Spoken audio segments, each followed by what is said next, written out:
कहानी की शुरुआत में हम एज कंपनी की लैब में मौजूद दो साइंटिस्ट को देखते हैं, टकर और मार्कले। ये दोनों टमाटर का इस्तेमाल करके एक सीरम बनाने के लिए एक्सपेरिमेंट कर रहे थे। इस सीरम की खास बात ये होगी कि जो भी सीरम का इस्तेमाल करेगा उसे कभी भी कोई भी किसी तरह का नुकसान नहीं पहुंचा पाएगा। एक्सपेरिमेंट पूरा होने के बाद जब सीरम तैयार हुआ तो दोनों ने इसे इस्तेमाल करने का फैसला किया और टमाटर को दीवार पर फेंका, लेकिन टमाटर पूरी तरह कुचला गया। दोनों साइंटिस्ट ये देखकर निराश हो गए। तभी दोनों ने एक दूसरे से वादा किया कि जब तक सीरम नहीं बनेगा तब तक हार नहीं मानेंगे। अगली सुबह एक पिज्जा शॉप में एक जवान लड़का मैट तैयार हो चुके पिज्जा को मशीन से बाहर निकालने लगा, लेकिन तभी पिज्जा जमीन पर गिरकर खराब हो गया। ये देखकर उसकी माँ मिसेस बर्न्स गुस्सा हो गई, क्योंकि मैट एक हफ्ते में 2 पिज्जा खराब कर चुका था और अब उनके पास इतना टाइम भी नहीं है कि समय रहते दूसरा पिज्जा बना दे। इसीलिए मैट की माँ कहने लगी कि इस नुकसान का पैसा मैं तुम्हारी सैलरी से वसूल करूंगी।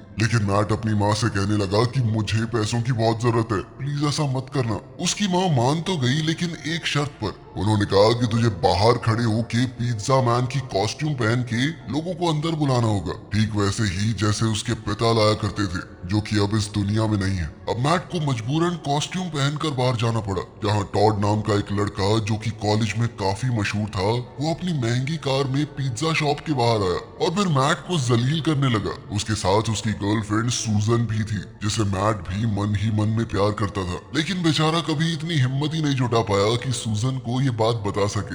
इस बेइज्जती के बाद मैट ने फैसला कर लिया कि मैं यहाँ कभी नहीं आऊंगा, पर उसकी माँ ने उसे बताया कि तुम्हारे पिता अपने परिवार को संभालने के लिए गर्व से ये कॉस्ट्यूम पहनते थे, तुम्हारी अपनी दुकान है, बेइज्जती किस बात की। ये सुनकर मैट को फर्क पड़ना बंद हो गया और उसने पूरा दिन वो कॉस्ट्यूम पहने रखा।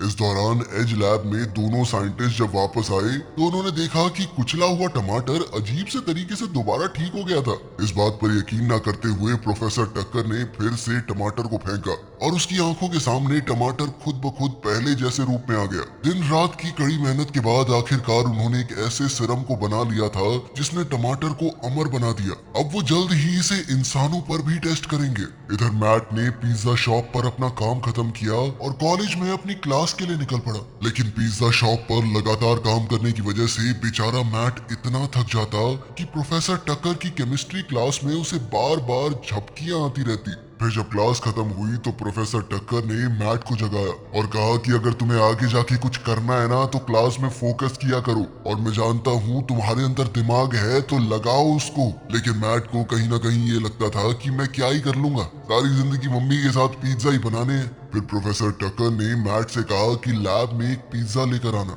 क्योंकि मैं तुम्हें अपनी नई खोज दिखाना चाहता हूँ। मैट तुरंत मान गया और कॉलेज से फ्री होने के बाद वो पिज्जा शॉप में वापस आ गया और पूरे शहर में पिज्जा की डिलीवरीज करने लगा। दूसरी तरफ एज लैब में कंपनी का मालिक मिस्टर क्रिसल दोनों साइंटिस्ट से बात करते हुए इस एक्सपेरिमेंट के रिजल्ट मांगने लगा। तभी प्रोफेसर टकर ने उन्हें एक टमाटर दिखाया और कहा कि इसे पूरी तरह कुचल दो। जब क्रिसल ने ऐसा किया तो टमाटर पूरी तरह बिखर गया, लेकिन कुछ ही सेकंडों में बिल्कुल पहले जैसा हो गया। फिर साइंटिस्ट ने बताया कि हमने सिरम बनाने में कामयाबी हासिल कर ली है, जो कि किसी भी चीज के आकार को तबाह होने के बाद बिल्कुल पहले जैसा बना देने की ताकत रखता है। अब प्रोफेसर टकर का मानना है कि ये सिरम इंसानों पर इस्तेमाल किया जाना चाहिए और तो और इसकी मदद से बहुत सी बीमारियों का भी इलाज हो पाएगा। लेकिन क्रिसल इस सिरम को आर्मी को बेचना चाहता था, क्योंकि फिर हमारे फौजियों का कोई कुछ बिगाड़ ही नहीं पाएगा। लेकिन साइंटिस्ट इस बात से खुश नहीं हुए, क्योंकि उन्होंने सिरम लोगों की मदद करने के लिए बनाया था, न कि युद्ध में हथियार के तौर पर इस्तेमाल करने के लिए।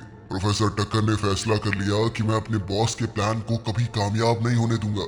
दूसरी तरफ शहर में मैट ने अपना काम तब तक जारी रखा जब तक वो अपनी आखिरी डिलीवरी नहीं कर देता, जो कि प्रोफेसर टकर की लैब में होगी। उस बेचारे को अंदाजा भी नहीं था कि मिस्टर चिजल ने अपने प्राइवेट सिक्योरिटी गार्ड जॉन को स्नाइपर्स की एक टीम के साथ साइंटिस्टों से सिरम चुराने के लिए भेजा था। जैसे ही मैट ने प्रोफेसर टकर को पिज्जा पकड़ाया, दोनों को कुछ बदमाशों ने घेर लिया, जो कि लगातार सिरम और कभी ना खराब होने वाले टमाटर की मांग करते रहे। लेकिन प्रोफेसर टकर ने साफ साफ मना कर दिया। पर दूसरे साइंटिस्ट मार्कले ने सब कुछ बदमाशों को थमा दिया और खुलासा किया कि वो भी मिस्टर चिजल के साथ मिला हुआ है। फिर मार्कले और सभी गुंडे वहां से चले गए, लेकिन रास्ते में उसने टमाटर को जमीन पर गिरा दिया और फिर सभी टमाटर के ठीक होने का इंतजार करने लगे। लेकिन जब टमाटर ठीक नहीं हुआ तो मार्कले समझ गया कि टकर ने बिना किसी को बताए टमाटर बदल दिए होंगे।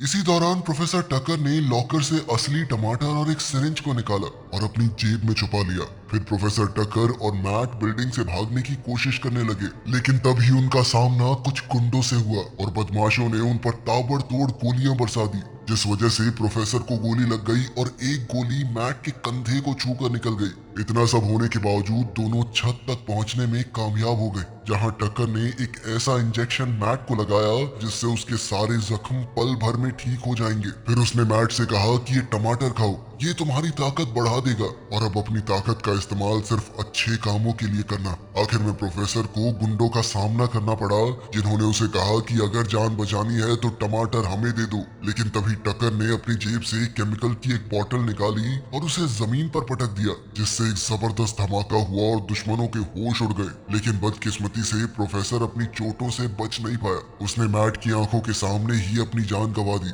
गुस्से में आकर मैट ने टमाटर खाने का फैसला कर लिया। जॉन ने उसे रोकने की कोशिश की, लेकिन इसी दौरान मैट बिल्डिंग की छत से नीचे गिर गया। लेकिन गिरने के बावजूद मैट ऐसे उठ खड़ा हुआ जैसे कुछ हुआ ही ना हो और अपनी गाड़ी में बैठकर वहां से चला गया। गाड़ी चलाते हुए मैट खुद को बीमार महसूस करने लगा, साथ ही वो होश भी खो रहा था। उसने अपनी गाड़ी को फुटपाथ के बीच में रोक दिया। किस्मत से मैट ने बिल्कुल सूजन के घर के पास ही गाड़ी पार्क की थी। सूजन ने उसकी हालत देखकर उसे अंदर बुला लिया। फिर जब वो पानी लेने गई तो टॉड आ गया और पूछने लगा कि ये यहाँ पर क्या कर रहा है, इसे तो हमने पार्टी में नहीं बुलाया था।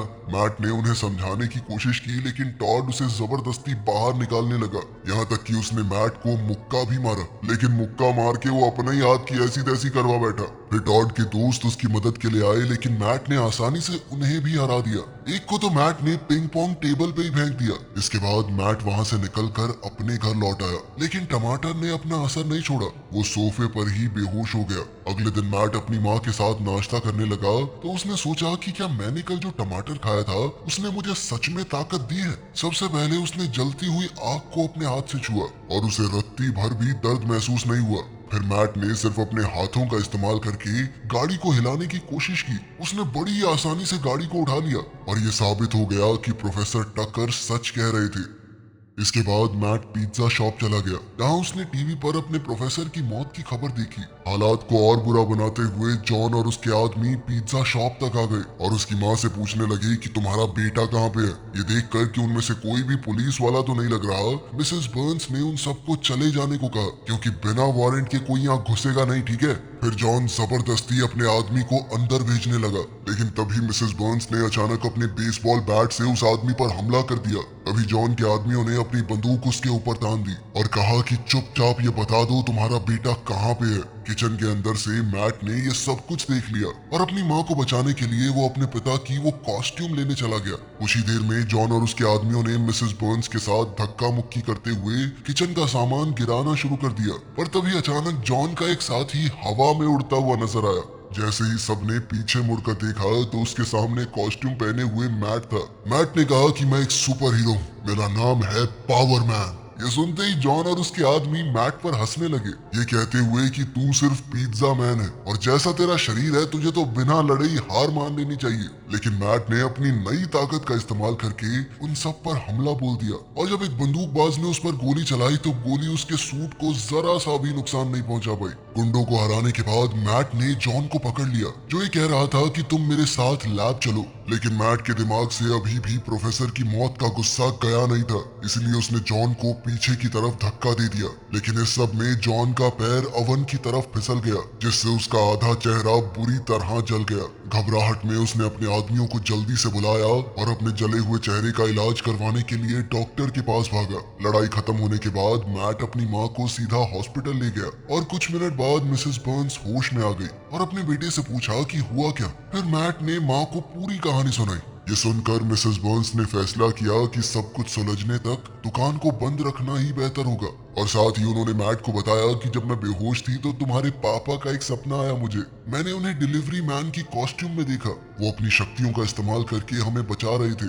ये सुनकर मैट ने फैसला कर लिया कि वो पिज्जा मैन की कॉस्ट्यूम में ही लड़ेगा और वादा करने लगा कि अपनी शक्तियों का इस्तेमाल लोगों को बचाने के लिए करेगा, ना कि किसी गलत काम में। पास ही एक और हॉस्पिटल के कमरे में जॉन का चेहरा पट्टियों से बंधा हुआ था। डॉक्टर ने उसकी जांच की और कहा कि हमें तुम्हारे शरीर के किसी हिस्से से मांस निकालकर तुम्हारे चेहरे पर लगाना होगा ताकि चेहरा ठीक हो सके। फिर जॉन ने आईने में खुद को देखा और उस पिज्जा बॉय के बर्बाद किए हुए चेहरे को देखकर गुस्से से भर गया। उसने कसम खाई कि मैं इस सुपर हीरो से बदला जरूर लूंगा, इसके लिए चाहे मुझे कुछ भी करना पड़े। जो कुछ भी हो रहा था उससे अनजान मैट पिज्जा शॉप बंद करने चला गया क्योंकि माँ अभी भी हॉस्पिटल में ही है। तभी डिटेक्टिव मोजर वहां आया और मैट से कहने लगा कि पुलिस स्टेशन चलो। वहां पहुंचने के बाद मैट डिटेक्टिव को उस वक्त की सीसीटीवी फुटेज दिखाने लगा जब मिसेस बर्न्स पर गुंडों ने हमला किया था। मोजर ने उसे मास्क पहने हुए उस आदमी को भी दिखाया जिसने गुंडों को धूल चटाई थी। मोजर को शक था कि मैट ही पिज्जा मैन है, लेकिन मैट ने कहा कि नहीं नहीं, मैं अकेला कैसे लड़ूंगा इतने गुंडों से। मेरी बॉडी देख के आपको लग रहा है कि मैं अपनी माँ को उठा के हॉस्पिटल ले जा सकता हूँ। डिटेक्टिव मोजर ने भी मैट को देख के मान लिया कि हाँ, लग तो नहीं रहा, लेकिन उसने ये भी कहा कि मैं जांच जारी रखूंगा ताकि पता चल सके कि आखिर वो पिज्जा मैन है कौन। पुलिस स्टेशन से निकलने के बाद मैट प्रोफेसर टकर के फ्यूनरल पर गया। वहाँ वो सूजन से दोबारा मिला और पार्टी में हुई घटना के लिए माफी मांगने लगा जहाँ उसने टॉड और उसके दोस्तों की छटाई की थी। लेकिन सूजन ने कहा कि तुम्हें माफी मांगने की क्या जरूरत है, उन्होंने पहले तुम्हारे ऊपर हमला किया था, तुमने तो खुद को बचाया है। और टॉड की हरकतें बहुत बेकार थी, मैंने उससे ब्रेकअप भी कर लिया। ये सुनते ही मैट के पेट में तो तितलियां उड़ने लगी। दोनों कुछ देर इसी तरह बातें करते रहे। दूसरी तरफ मिस्टर चिजल प्रोफेसर मार्कले के साथ सिरम को वापस पाने के तरीकों के ऊपर चर्चा करने लगा। लेकिन मीटिंग के बीच में जॉन अपने जले हुए चेहरे के साथ आ गया और उसने कहा कि वो पिज्जा मैन की शक्तियां अपने लिए चुरा लेगा। इसके अलावा उसने कहा कि अब से मैं इस कंपनी का नया हेड हूँ। मैं थक चुका हूँ ये चिजल की बातें मानते मानते। ये सुनकर बॉस कहने लगा कि तुम पागल हो गए हो क्या, लेकिन तभी जॉन ने अपनी बंदूक निकालकर चिजल को गोली मार दी। अपने बॉस को खत्म करने के बाद वो कुर्सी पर बैठ गया और उसने खुद को कंपनी का नया लीडर घोषित कर दिया। साथ ही उसने अपना नया नाम बिग चीज रखा। जॉन ने सबसे पहले प्रोफेसर मार्कले को कहा कि पिज्जा मैन के शरीर से सीरम निकालने का तरीका ढूंढो ताकि वो फॉर्मूले को दोबारा बनाकर खुद पर इस्तेमाल कर सके। साइंटिस्ट ने कहा कि अपनी रिसर्च को दोबारा देखने पर मैंने पिज्जा मैन की कमजोरी खोज ली है। तंबाकू के पत्तों में पाए जाने वाले एक बैक्टीरिया की वजह से ये धुआं टमाटर की बनावट पर असर करता है, जिससे पिज्जा मैन की शक्तियां भी किसी काम की नहीं रहेंगी। बिग चीज ये सुनकर काफी खुश हुआ और उसने अपने आदमियों से कहा कि इस धुएं को हथियार में बदल दो ताकि वो पिज्जा मैन को पकड़ सके। सब कुछ तैयार होने के बाद बिग चीज अपने गुंडों के साथ उस कॉलेज की तरफ निकल पड़ा जहां मैट पढ़ता था। उस वक्त मैट एक प्रोफेसर के साथ केमिस्ट्री क्लास में था। तभी वो खुद को अचानक से बीमार महसूस करने लगा और फिर बाथरूम में चला गया। इसके बाद बिग चीज और उसके आदमी कॉलेज में घुस गए और प्रोफेसर और स्टूडेंट्स को बंदूक दिखाकर धमकाते हुए मैट के बारे में पूछने लगे। सूजन ने जल्दी से एक मैसेज मैट को भेजा और बताया कि कुछ गुंडे तुम्हें ढूंढ रहे हैं। मैट जल्दी से नजदीकी बाथरूम की तरफ गया और पिज्जा मैन की कॉस्ट्यूम को पहन लिया। अब मैट ने सूजन और अपने क्लासमेट्स को गुंडों से बचाने के लिए पूरी तैयारी कर ली।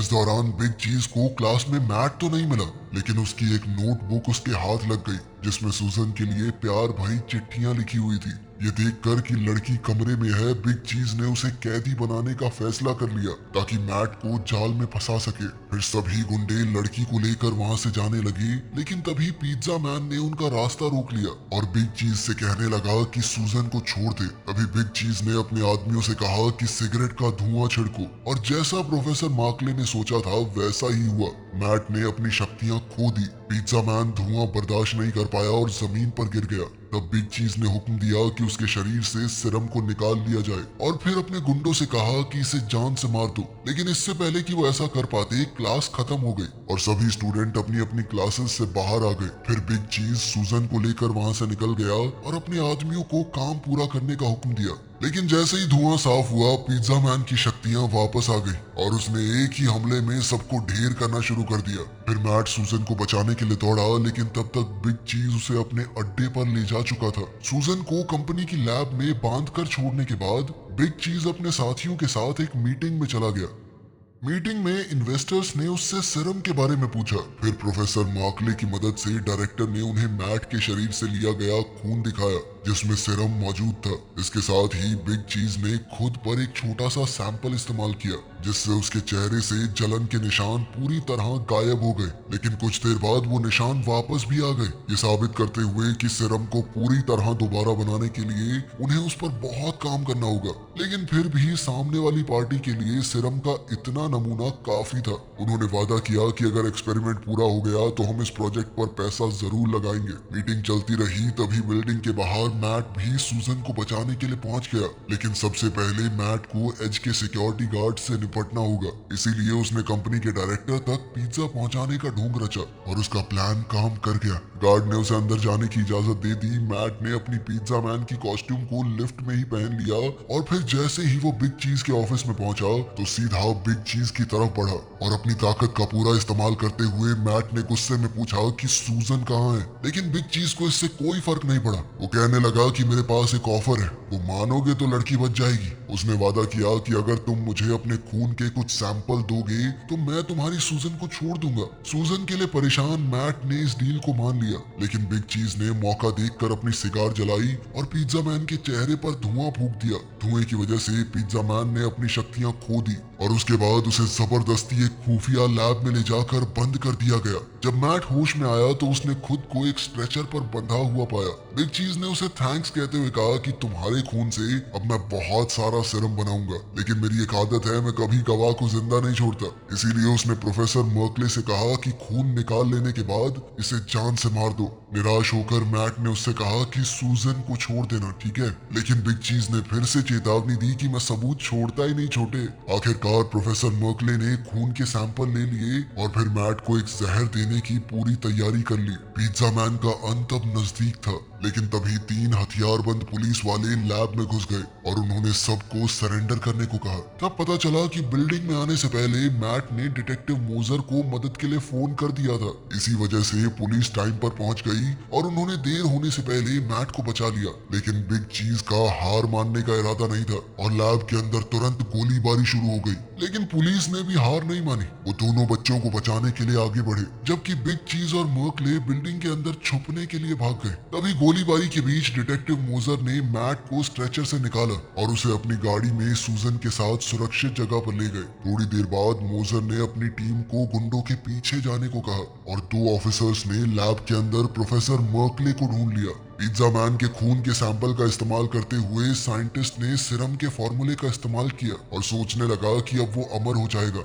लेकिन पुलिस वालों ने टेजर से ही उसे गिरा दिया और ये साबित हो गया कि फॉर्मूला काम नहीं कर रहा। लेकिन बिग चीज अभी भी उनके हाथ नहीं आया था और अपने ऑफिस से वो लगातार पुलिस वालों पर गोलियां चला रहा था। बाहर गाड़ी के अंदर से मैट और सूजन रेडियो पर सब कुछ सुनते हैं और मैट कहता है कि मुझे पुलिस की मदद करनी होगी। लेकिन उससे पहले मैट ने खुद को एक जोरदार घूंसा मारा, यह देखने के लिए कि क्या उसकी शक्तियां वापस आ गई हैं। लेकिन उसे एहसास हुआ कि धुएं का असर अभी भी उसके शरीर पर है। मगर ताकत ना होने के बावजूद भी मैट चाहता था कि वो पुलिस की मदद करे और बिना अपनी शक्तियों के भी उसने पिज्जा मैन का कॉस्ट्यूम पहना और बिल्डिंग की तरफ दौड़ पड़ा। कुछ ही देर में पिज्जा मैन ऑफिस वाली मंजिल तक पहुंच गया, लेकिन तभी बिग चीज ने उसकी बाजू में गोली मार दी। पुलिस ने तुरंत पिज्जा मैन की मदद करनी चाहिए और तभी बिग चीज ने उनका ध्यान भटकने का फायदा उठाया और छत की तरफ भाग गया। घायल होने के बाद भी पिज्जा मैन ने हार नहीं मानी और बिग चीज का पीछा करने लगा, जो कि एक बिल्डिंग से दूसरी पर छलांग लगाकर भागने की कोशिश कर रहा था।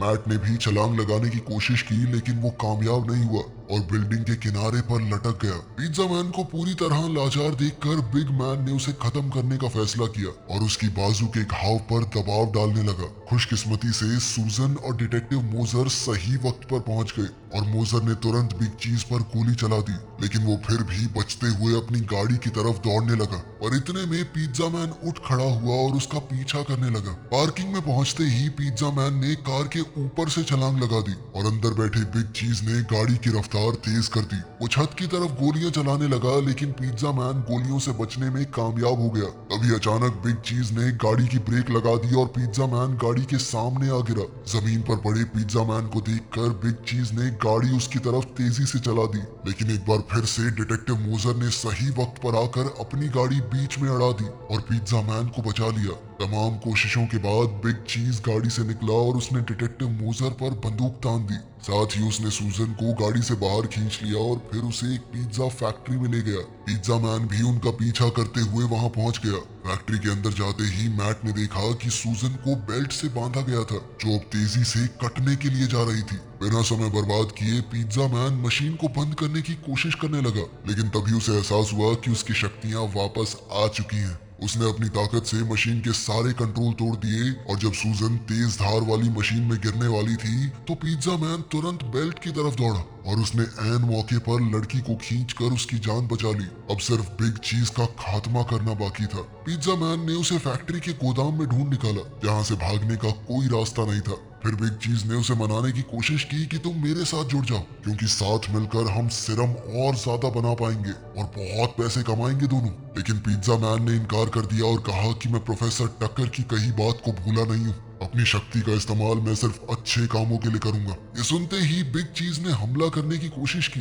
लेकिन पिज्जा मैन ने तुरंत पलटवार किया और उसे दूर धकेल दिया। लेकिन बिग चीज अब एक दूसरी मशीन की बेल्ट की तरफ जा गिरा और अब वो तेजी से बर्फ जमा देने वाली मशीन की तरफ बढ़ रहा था। मैट उसे बचाने के लिए तेजी से दौड़ा, लेकिन समय रहते नहीं पहुंच पाया और उसकी आंखों के सामने बिग चीज बर्फ के बड़े टुकड़ों में जम गया। आखिरकार लड़ाई खत्म हुई और डिटेक्टिव मोजर ने सूजन की जान बचाने और क्रिमिनल्स को हराने के लिए पिज्जा मैन को बधाई दी। फिर पिज्जा मैन ने डिटेक्टिव मोजर को अपनी असली पहचान बताई, जिसे देखकर वो हैरान रह गया। फिर मोजर ने मैट को सलाह देते हुए कहा कि अपराध से लड़ना हम पर छोड़ दो। आखिर में मैट सूजन को उसके घर छोड़ने गया और आखिरकार उसने सूजन को अपने दिल की बात बता ही दी, जिसके बाद सूजन ने भी आगे बढ़कर उसे चूम लिया। चलो, अपने हीरो को लड़की मिल गई, हो गई हैप्पी एंडिंग। मिलते हैं अगली वीडियो में।